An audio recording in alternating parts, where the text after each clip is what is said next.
In this video, you will be shown how to connect your bank and credit card accounts to QuickBooks so you can keep track and categorize your bank transactions. To start, click on Banking from the left menu and then click Connect Account. You can also upload transactions manually, but you only need to use this function if your bank or credit card does not support QuickBooks.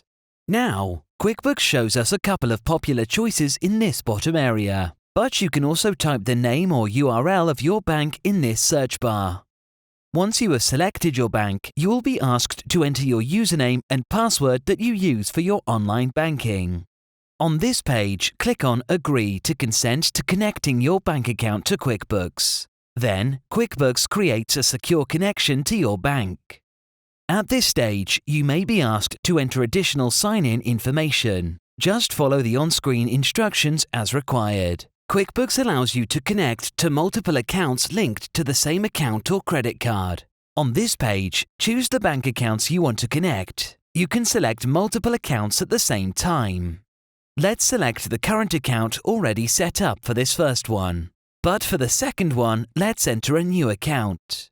This allows you to set up a bank type account on your chart of accounts directly through this window.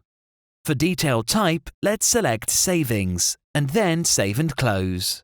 QuickBooks downloads up to 90 days of transactions. However, you can import a shorter period of time. Once you are happy, simply click Connect.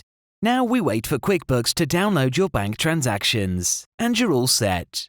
You have now successfully connected your bank account to your QuickBooks account.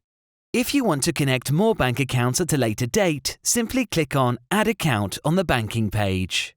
Now get started.